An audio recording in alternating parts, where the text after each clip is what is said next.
Coming up, it's the final countdown, and this is your handy-dandy guide to everything on the ballot, from the issues to the races. Kansas and Missouri. Perplexed? Confused? We've got your back. Week in Review is made possible through the generous support of Dave and Jamie Cummings, Bob and Marlise Gorley, Smithfield Foods, Haas and Wilkerson Insurance, the Courtney S. Turner Charitable Trust, John H. Mize and Bank of America N.A. co-trustees, and by viewers like you. Thank you.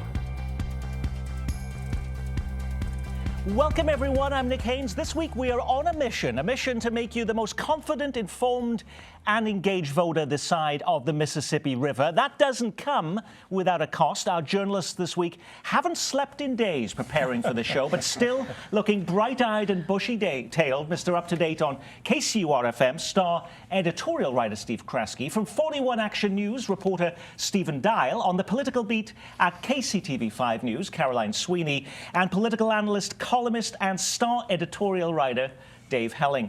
This program is about looking at a lot of races you've heard very little about this election season, but we start with a couple of updates in some of our Metro's biggest political contests. This week, Sharice Davids and Kevin Yoder finally get together. Yes, they did. They debated for the first and only time in their long campaign to represent the Kansas 3rd District in Congress.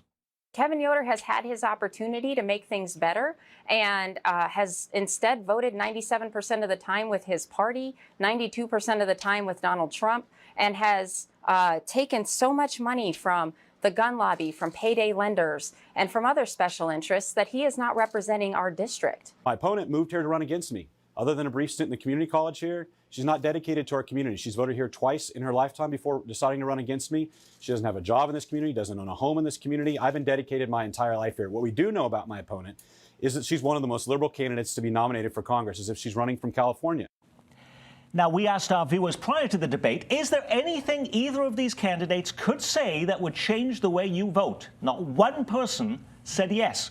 Their mind is made up. With more than 100,000 votes already cast thanks to early voting in this district, did this change in any way or understanding of these two candidates, Steve? You know, I don't think so, Nick. I think the debate really reinforced the idea that Sharice Davids is a newcomer to politics. She started off slowly in this debate, sort of gathered steam as it went along. Kevin Yoder, the more experienced four-term congressman, that showed very clearly here. But you're right, people are in their camps, and I'm not sure that debate's going to change a lot of minds. I'm not sure how many people watched it, Nick. Thank you very much, Steve. I think a lot of KCPT. All right. I think what it did was give supporters of Sharice Davids just a little bit more time to see how she handles herself in front of a crowd and under pressure. You know, we haven't seen her on TV. We haven't really heard her voice for the last several weeks.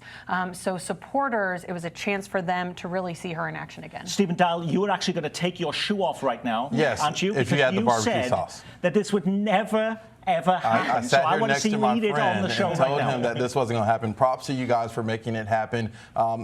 I don't think it changed any voters' minds up. A lot of people early voted. A lot of people, either they're voting left because they're voting left or they're voting for Yoder. He looked more polished just because he's done it before. Yoder really wished that this happened 2 months ago when it could have changed some people's Would it have minds. made a difference at that point, Dave? It might have. But yeah, as we said last week, and I've said for years, the first goal in a debate is to not make a major mistake that everybody talks about. But the second thing is, the one person who is the most important in that election wasn't there, and that, of course, is Donald Trump. And there's no way that Kevin Yoder could have distanced himself enough from the president in these final days in that debate to make a real difference, I think, in the outcome. Now, by the way, if neither of these candidates are palatable to you, then you'll notice on your ballot a third choice, Chris Clemens. He's a science teacher in the Kansas City, Kansas School District. He is the Libertarian Party candidate. Dave Helling mentions the president. Well, this week, President Trump was back in Missouri.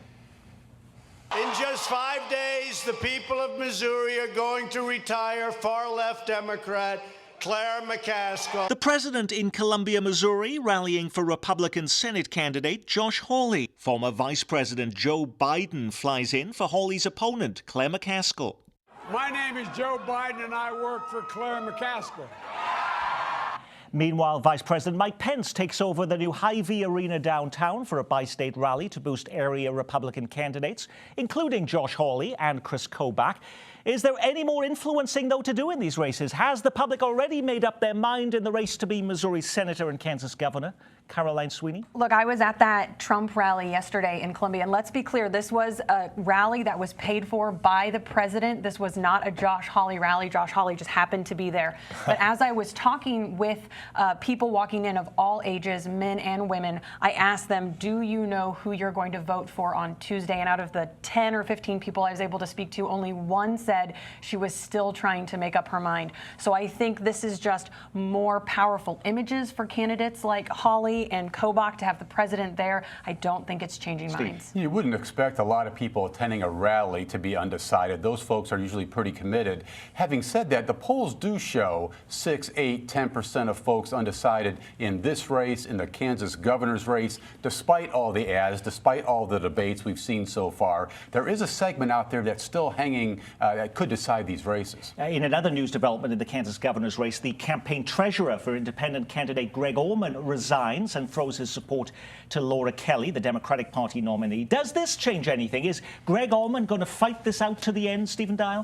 Greg Orman's in it, and I don't think his treasurer, giving a nod to Laura Kelly is going to do anything. But I think this race is going to be much closer than people think. I mean, if you look at the ads, so many Republicans are crossing the aisle endorsing her. I don't think it's going to be a large margin. But Greg Orman's going to be in it to the end, and Laura Kelly and Chris Kobach are so close. That 10% and the 1 or 2% that the other two candidates could pull. Again, we're going to see what this looked like in the primary, kind of mirror itself in the general election. That 10% that Greg Orman's sitting at right now really could be a deciding factor. Now, while the focus has been on the Missouri Senate race, that Kansas governor's race, the battle for the 3rd district in Kansas, there's actually a remarkably long list of issues and races you'll be deciding on both sides of state line. Let's start in Missouri, where there's not 1, not 2, but 3 medical marijuana measures on the ballot.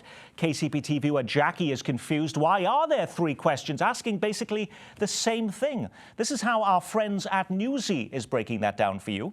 Amendment 2, which imposes a 4% sales tax on medical marijuana and sends all the proceeds to Veterans Care. There's also Proposition C, a statutory amendment that sets its sales tax at 2% and splits the proceeds 4 ways: drug treatment, veteran care, public safety, and early childhood education. And finally, there's Amendment 3, led by physician/attorney Dr. Brad Bradshaw. That bill imposes the highest sales tax of the 3 measures at 15%, which would fund a brand new research institute devoted to finding cures for cancer and other intractable diseases. Could these 3 groups, though, not have come together beforehand and say, let's put all our resources into pushing one strong ballot measure, Steve? In theory, yes, but you have different groups with different agendas here, Nick, different ideas for how this should play out. I think what voters need to think about here are that 2 of these 3 would be changes to the state constitution. One of them would be a change in state law. The concern with the state law is that the legislature could go in January and change whatever the voters decide. The constitutional amendments are more permanent. Amendment 2 is sort of the amendment that is very much similar to what other states have done, how they've handled medical marijuana. Amendment 2 is sort of the status quo kind of amendment here. The Platte County District Attorney saying this week on your station, Stephen Dial, that this is totally unnecessary. In fact, we already have cannabis oil places now all around our metro on both sides of state line. They also help people with pain and anxiety. What's the difference? I think a lot of people is a growing voice for uniformity. I think people want just Missouri to just say, this is the law of the land, and let's follow through on that. And then the interesting thing is, if multiple one of those questions pass, what a judge, a group of judges will decide to actually make it the law of the land. Okay, so but if all of them pass, what happens then, Dave? Well, first of all, the threshold question is, do you want medical marijuana or not? If not, you vote no on all 3. If more than 1 passes, here's what voters should know. Constitutional amendments trump statutes. So if 2 and or 3 pass, then those would trump Proposition C if it passes. And then if there are 2 conflicting constitutional amendments, the one with the most votes prevails. That's why you have to study it a little bit, because if you want 2, for example, you need to vote no on 3 and on C, just to be clear, or any combination thereof. But that's how they'll figure it out. Steve's right, it'll probably go to court at some point potentially any way to sort it all out. Now, of course, the free marijuana questions will be part of what is going to be an exceedingly long ballot in Missouri. Another question you're being asked is whether you want to raise the gas tax to improve highways. But KCPT viewer Robert asks, why is there no mention that the money goes to the highway patrol, not to roads, where it should be going? I just checked the ballot language, and it does say, shall Missouri law be amended to fund Missouri state law enforcement by increasing the motor vehicle tax? Is it law enforcement that benefits, or is it building and maintaining highways? Well, law enforcement benefits, but it already does under the current gas tax, Nick. Okay. This frees up a whole bunch of money for state roads and highways to be repaired. There's no question about that with this amendment. What's the concern for people who may have worries about this tax, Caroline? Well, I think for people who've been in the state for a long time, the last time there was a tax discussed talking about roads and bridge condition here in the state, there wasn't a whole lot of oversight, and there's kind of this collective discussion about, are we as Missouri voters happy with the progress that was made and the oversight that MoDOT had to get the promises to finish the promises that they made. Right. I think the one thing that people here in Kansas City I'm seeing is, as I'm driving around, I see a lot of Democratic yard signs right next to yes on D yard signs. So I think people are saying, okay, we'll give this another shot, with a promise from Governor Parson that he will have more oversight over MoDOT. While Chris Kobach, Laura Kelly, Greg Orman have become almost household names because of their Kansas campaign commercials for governor, what about Schmidt, McClendon, and Swain? No, it's not a law firm. These are some of the names running for statewide office in Kansas, and also appearing on your ballot on Tuesday. Over the past 8 years, Chris Kobach has been your Kansas Secretary of State. He's vacating the office in his quest to be governor. Who should fill his shoes? Scott Schwab, the Republican state representative from Olathe, former Google vice president Brian McClendon, or the former chair of the Libertarian Party, Rob Hodgkinson. All three have been critical of how Kobach has run the office, and none of them say they'll use the office's new prosecution power to go after voter fraud. So how do voters weigh up these three individuals then, Steve? Scott Schwab says he wants to hunker down and just do a good job being Secretary of State. Brian McClendon is a Google executive. He wants to use the office to promote turnout and be a more proactive Secretary of State as the state's chief elections officer. And that's interesting, because Scott Schwab, in the debate we did, said that wasn't the role as he saw it of a Secretary of State, to actually increase voter turnout. McClendon sees it very differently. Yes, okay. In Kansas, you're picking an Attorney General too. Republican Derek Schmidt has been in that job for 8 years. He's being challenged by Lawrence attorney Sarah Swain. What issues divide these two candidates? Anyone? Dave? Not many. That voters are going to pay attention to. Derek Schmidt is the overwhelming favorite in that race. He's the incumbent. It's a Republican state. We haven't heard much from Sarah Swain, but not a lot of attention being paid. But she is a Lawrence attorney, and I saw she has the Wonder Woman sign in her But she lower did get office herself in her campaign into ads. some incredibly hot water earlier this year with an advertisement, a depiction of like her as Wonder Woman kind of lassoing a police officer. And she did lose the backing of some major groups across the state that she needs. She would legalize marijuana if she was queen of the world, and she wants to put fewer people in prison, Nick. Very few states in the country have an elected insurance commissioner, but Kansas has one. In fact, former Governor Kathleen Sebelius rose from that post to the state's highest office. So how much attention should we be paying to the race between Republican Vicki Schmidt and Democrat Nathaniel McLaughlin, a former health care services executive? We had a chance to meet with both. We've endorsed at the Star Vicki Schmidt, the Republican in that race. Nathaniel McLaughlin is a pretty impressive guy, African-American. Kansas has never elected an African-American to statewide office. But in this particular case, we thought Vicki Schmidt, with her legislative experience, was the preferred choice. We don't pay much attention to the specific race, but the insurance commissioner does play an important role. No question, regulates the insurance industry, helps consumers navigate that minefield, helps companies work in the state of Kansas and do the business that they do. But it's not a race that's very high profile. Well, in a number of states, the governor or the legislature appoints the state treasurer. Not so in Kansas, not so in Missouri, where that post is considered so essential and critical to democracy. You have to vote for them at the ballot box. So I've just gone into the voting booth in Kansas. I'm ready to vote for governor and for who I want to represent me in Congress. And I see the names Jake LaTurner, Republican, and Democrat Marcy Francisco, both under the category state treasurer. Do I panic and just leave that section blank? And if not, how do I make a decision on a position and people I know nothing about, Stephen Dial? I think, and just being honest, when people go in the ballot box, especially like in Jackson County, where it's one of the longest ballots that the county has had in some time, some people are just going to vote down party line. When it gets to the thick of things, I don't know if voters they hear Hawley, they hear McCaskill. I don't know if they're thinking about those. Caroline, you have a different strategy? Well, I don't know a lot about Turner, but Marcy Francisco has always been a force on the floor when she's in Topeka. She's very outspoken, and I think she obviously has a politician's head on her shoulders because she's been running for several years and she's been successful. I think this is a logical next step up for her. And Jake LaTurner has actually been in the job, not elected, appointed after Ron Estes left to run for Congress. Right, he's 30 years old, Nick. He's been elected to the state Senate twice already. He would emphasize pushing unclaimed property back to its rightful owners. Marcy Francisco wants to talk about cybersecurity and make sure the office is protected. In Kansas, the minimum wage is $7.25 an hour, one of the lowest in the country. Yet it's Missouri, which pays 60 cents more an hour, that has decided to put that issue to voters. Should the minimum wage in Missouri be raised to $12? Not immediately, but gradually over the next 5 years. It's called Proposition B. What's the main argument for the change, Caroline? Well, I spent the day with a small local brewery in Raytown 2 days ago, and they were telling me that they support this change because when their workers are not worried about how to make ends meet at home, they're more productive while they are at work. Now, some people will look at this as a way to help the working poor, saying if we start raising the minimum wage, they will be able to make ends meet. But there are opponents to that say, wait, take a step back, look at the long-term statewide impacts of a minimum wage hike like we've seen happening in Seattle, where actually things become harder. What are the opponents worried about, Well, Stephen? the opponents, I also talked to some small business owners, and they actually told me I'm for a minimum wage increase, but because I'm a small business, to pay those my employees that price, I'm going to have to let some people go. And I think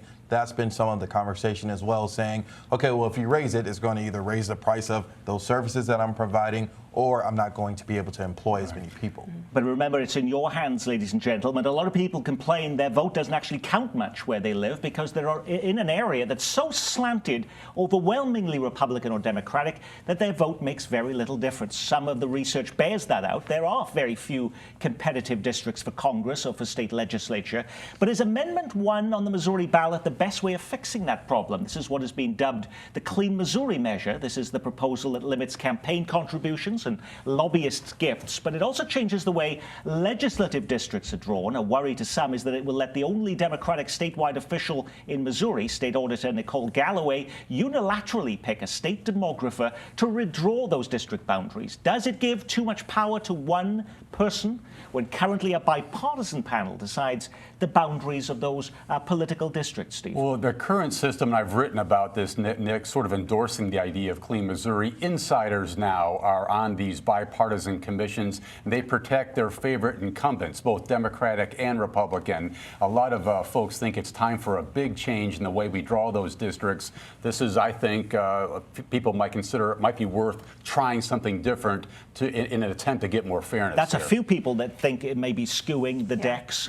This would just be one person, though, Caroline. Right, but the way the system is now is so convoluted. You know, Senate Republicans and Democrats have to pick a certain number of candidates to be on the panel. Then the House has to do the same. Then they're picked. Then if there's a problem, judges have to get stepped in, and you have to choose those judges kind of at whim. That's why I think we're starting to see across the country this movement toward people trying to take redistricting back to, just a resident level. The people of the state want to take the redistricting into their own hands. You can see that happening in Wisconsin and in Michigan. So yes, this may put one person kind of in charge, that demographer, but it will kind of shake things out and hopefully clear some things up in Missouri. Speaking of Nicole Galloway, the state auditor, she is running for re-election too against Republican Sondra McDowell. She's a veteran of the Air Force and a former Assistant Attorney General. She was also Director of Enforcement for the Secretary of State Securities Division. Isn't she just as qualified as Galloway, David Helling? She has some problems. She's had problems with payments on her home. Her address is, you have to live in the state of Missouri for 10 years. There's some question as to whether that qualifies. She has not run a great campaign. Nicole Galloway has performed well in the office, appointed to that position, by the way, by Jay Nixon after Tom Schweik's death. She is the favorite in that race, one of the few Democrats in Missouri that is. What is in the that upside, position. though, to her opponent, Republican Sondra McDowell? Stephen? I'm searching for some. You know, she's also been sort of targeted for having inflated her resume a little bit when she worked for Democratic Attorney General Chris Koster. It's been a tough campaign for Sondra McDowell, Nick. In Missouri and in Kansas, you're also voting for your state representative with dozens of those races to decide on both sides of state line. It's hard to laser in on any one of them.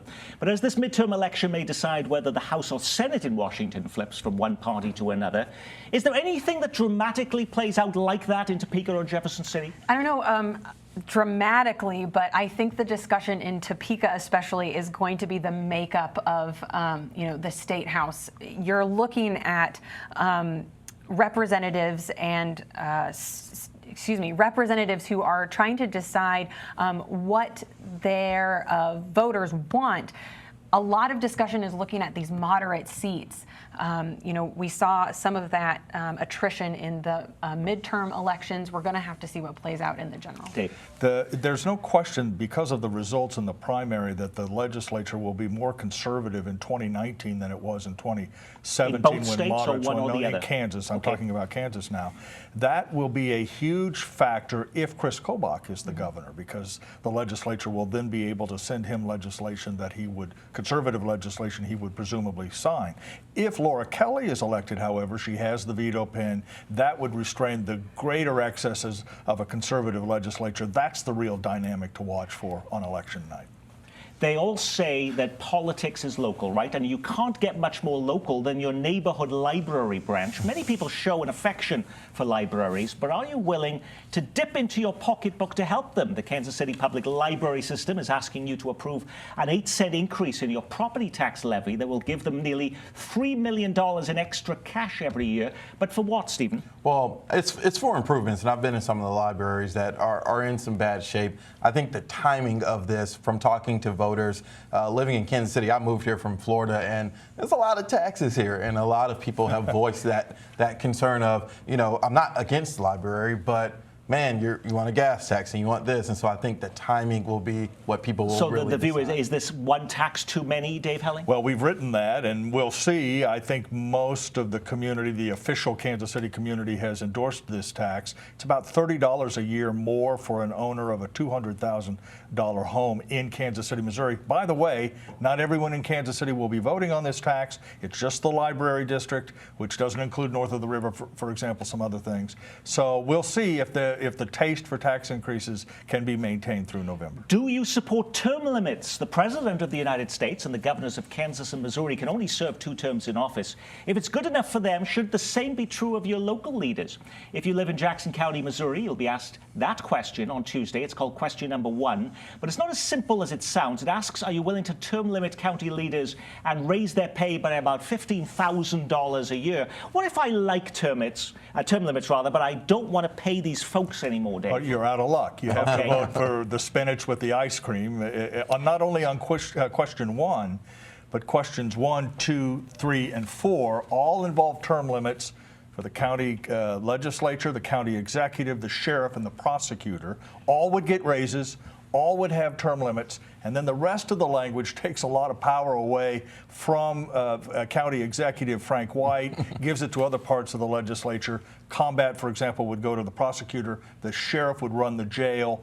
That's what 1, 2, 3, and 4 are. And then 5, 6, and 7 are different changes with the county councilor and qualifications to be a judge, less important than those first 4. Let's put all of those 7 questions back on our screen. These are for the Jackson County section of the ballot that are all designed to clean up government in that county, including question 3, as Dave points out, which asks if you want to transfer supervision of the county jail from the Jackson County executive to the county sheriff, while at the same time raising the sheriff's salary by about $55,000 a year.